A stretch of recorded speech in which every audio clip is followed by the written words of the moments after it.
चलो शुरू करते हैं पोस्ट मैरिज का चैप्टर 30। कबीर दक्षता को भीगते हुए देखते हुए बोलता है, हाँ सब नाटक है, मर जाए तो अच्छा है। दिन पे दिन इसके नाटक बढ़ते जा रहे हैं। ये कहकर वो एक सिगरेट जलाकर अपने होंठों पर रख लेता है और अपने कमरे में चला जाता है। दक्षता की हालत खराब हो रही थी और बारिश भी बहुत तेज थी। उधर दक्ष भी जब से बारिश में भीग रहा था, चाहे वो दक्षता के साथ नहीं था पर दूर रहकर भी साथ पूरा दे रहा था। शायद इसी वजह से दक्षता भी अभी तक टिकी हुई थी। रामू दक्ष को फिर फोन करता है। दक्ष बोला, हाँ बोल। रामू बोला, भाई दक्षता की हालत खराब होती जा रही है पर वो अब भी नहीं मान रही है, आप कुछ कीजिए भाई, ऐसे तो वो। दक्ष बिना कुछ बोले फोन कट कर देता है। हालत तो दक्ष की भी खराब हो रही थी पर उसे अपने से ज्यादा दक्षता की चिंता थी। वो जोर से अपनी लात गाड़ी में मारता है और बेहद गुस्से से बोलता है, तुम समझती क्यों नहीं हो? दक्षता की बातें उसके कानों में गूंजने लगती है। समझ तो आप नहीं रहे, जब प्यार करते हैं तो बोल क्यों नहीं देते? जब तक आप मेरे सवालों के जवाब नहीं देंगे तब तक मैं बारिश में भीगती रहूंगी। दक्ष अपने दोनों हाथों की उंगलियों को अपने बालों में फंसाकर बोला, क्यों मेरी मुश्किलें बढ़ा रही हो? हट जाओ पीछे, छोड़ दो मुझे अकेला। जिस रास्ते पर मैं चल रहा हूँ वहाँ मुझे अकेले ही चलना है।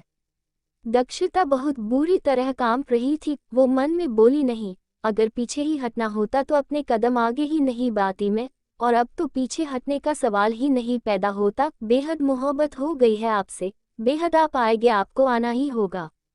दक्ष गुस्से से बोला, मैं नहीं आऊंगा, करती रहो इंतजार। दक्षता बोली, मैं भी इंतजार करती रहूंगी, अपनी आखिरी सांस तक आपका इंतजार।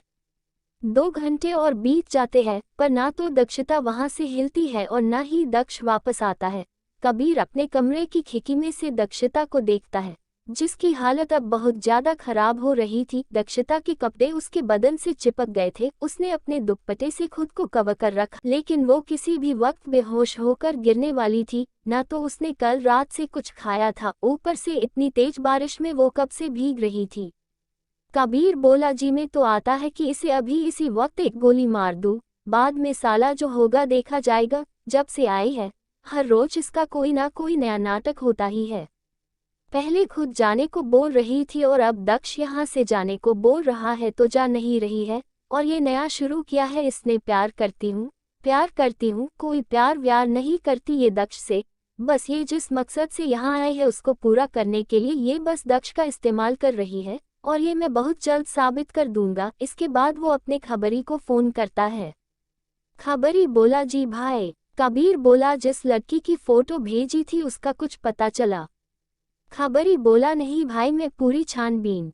कबीर बीच में ही उस पर गरजते हुए बोला, कितने दिनों से तेरी यही बकवास सुन रहा हूँ मैं, ये सुनने के पैसे नहीं देता हूँ मैं तुझे, अगर नहीं हो सकता तो मना कर दे, मैं किसी और से। खबरी बोला, नहीं भाई, मैं अपनी तरफ से पूरी कोशिश कर रहा हूँ पर अभी तक कुछ हाथ नहीं लगा, बस कुछ दिन और दीजिए। कबीर बिना कुछ बोले गुस्से से फोन कट कर देता है और एक नज़र दक्षता को देखता है, जो अब भी बुरी तरह कांप रही थी। उसके बाल खुले हुए थे, उसने अपना चेहरा नीचे झुका रखा था और पिंक कलर से दुपट्टे से खुद को कवर कर रखा था। कबीर बस एकटक उसे देख रहा था पर दिल और दिमाग में शिखा घूमने लगी थी। वो अपनी आंखें बंद कर लेता है। फ्लैशबैक। शिखा सबके सामने कबीर को थप्पड़ मारती है, अपनी हद में रहो समझे। कबीर के सभी दोस्तों की हंसी एकदम बंद हो जाती है। कबीर गुस्से से शिखा की तरफ देखता है पर शिखा बेखौफ होकर उसकी आंखों में देख रही थी। कबीर की गर्लफ्रेंड सानिया गुस्से से चलती हुई शिखा के पास आती है और गुस्से से उसको थप्पड़ मारने लगती है और बोलती है, यू इडियट। पर शिखा बीच में ही उसका हाथ पकड़ लेती है और सानिया को घूरते हुए बोलती है, ये गलती मत करना वरना तुम्हारी ये नाजुक कलाई तोड़ने में 1 मिनट भी नहीं लगेगा मुझे। ये कहकर वो सानिया को छोड़ देती है और अपने से दूर कर देती है। कबीर सानिया को पकड़ते हुए बोला, हिम्मत कैसे हुई तुम्हारी मेरी गर्लफ्रेंड से इस तरह बात करने की? शिखा भी गुस्से से बोली, और तुम्हारी हिम्मत कैसे हुई मुझे छूने की? आसपास बहुत भीड़ जमा हो जाती है। कबीर कुछ बोलता उससे पहले ही प्रिंसिपल वहां आ जाते हैं और शिखा को देखकर बोले, miss Shikha Rajput, any problem? Principal को देखकर सब लोग थोड़ा नर्म पड़ जाते हैं। शिखा कबीर की तरफ देखते हुए बोली, नो सर, ऐसी छोटी मोटी प्रॉब्लम तो मैं खुद भी सॉल्व कर सकती हूँ। कबीर और शिखा दोनों ही गुस्से से एक दूसरे को घूर रहे थे। प्रिंसिपल बोले, हाँ क्यों नहीं भाई, कमिश्नर राकेश राजपूत की बेटी जो हो तुम। ये सुनते ही कबीर के दोस्तों के चेहरे का रंग उठ गया था और सानिया का भी, पर कबीर अभी भी शिखा को घूर रहा था। प्रिंसिपल सर कबीर और उसके दोस्तों को घूरते हुए बोले, फिर भी कोई परेशानी हो तो you can tell me miss Shikha Rajput. Shikha बोली, yeah sure sir. Principal sir चले जाते हैं। शिखा भी कबीर को घूरते हुए अपनी क्लास में चली जाती है। कबीर के दोस्त बोले, अबे यार ये तो कमिश्नर की बेटी निकली। सानिया बोली, हाँ इसलिए इतना उड़ रही है। कबीर कुछ बोल नहीं रहा था, उसकी आंखों में अब भी गुस्सा था और आंखों के आगे अब भी वही पल घूम रहा था जब शिखा ने सबके सामने उसे थप्पड़ मारा था। उसका हाथ खुद ब खुद अपने गाल पर चला जाता है। वो मन में बोला, ये तुमने ठीक नहीं किया मिस शिखा राजपूत, पछताओगी तुम। तभी सानिया उसके सामने अपनी कलाई करते हुए बोली, ये देखो ना बेबी, मेरी कलाई पूरी लाल हो गई है। कबीर उस पर चिल्लाते हुए बोला, तो मैं क्या करूं, किसने कहा था तुम्हें बीच में आकर हीरोइन बनने के लिए। ये कहकर वो भी गुस्से से वहां से चला जाता है। सानिया गुस्से से उसे घूरती है, बोली, देख लूंगी तुम्हें भी। अगर तुम्हारी दौलत का सवाल नहीं होता तो सानिया पर चिल्लाने का अंजाम क्या होता, ये बता देती अभी तुम्हें। कबीर कैंटीन में जाकर सिगरेट की कश भरने लगता है। शिखा अपनी क्लास में होती है। कुछ लड़के और लड़कियां उसके पास जाकर बोली, तुम तो बहुत डेयरिंग हो सीनियर। इसकी बोलती बंद कर दी, जरा भी नहीं डरी तुम। शिखा बोली, इसमें डरना कैसा, गलत चीज का विरोध तो करना ही चाहिए, फिर हम क्यों इनकी बेकार सी बातें माने। कुछ ही देर में बारिश शुरू हो जाती है। कॉलेज टाइम भी खत्म हो गया था। सानिया तो कब की अपनी गाड़ी में बैठकर घर चली गई थी। शिखा भी कॉलेज के गेट पर खड़ी थी। बारिश की वजह से कोई ऑटो नहीं रुक रहा था। वो पूरा भीग गई थी, यहाँ तक कि उसके कपड़े भी उसके बदन से चिपक गए थे। भीगी हुई वो और भी खूबसूरत लग रही थी। सामने अपनी बाइक पर बैठा कबीर, वो भी बारिश में भीग रहा था और एकटक शिखा को देख रहा था। शिखा की नज़र कबीर पर पड़ती है, फिर अपने कपड़ों पर वो अपने दुपट्टे से खुद को पूरा कवर कर लेती है। काफी टाइम हो जाता है, ना तो बारिश रुकती है और ना ही कोई ऑटो आता है। शिखा पैदल ही चलने लगती है। कबीर भी अपनी बाइक लेकर उसके पीछे जाता है। शिखा के पास बाइक रोकते हुए बोला, बैठो तुम्हें छोड़ दूंगा, वो सख्ती से बोलता है। शिखा एक नज़र उसको देखती है, फिर बिना कुछ बोले आगे बढ़ जाती है। कबीर फिर उसके पास जाकर गुस्से से बोला, सुनाई नहीं दिया, मैं कह रहा हूं ना बैठ जाओ।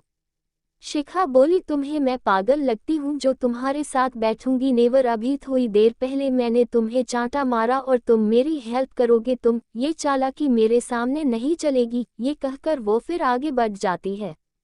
कबीर उससे जाते हुए देखता है और मन में बोलता है, पुलिस वालों जैसा दिमाग है ना, शकी तो होगी ही। नहीं जाना तो मत जाए, मैं तो सच में हेल्प करने गया था, भाड़ में जाए मुझे क्या।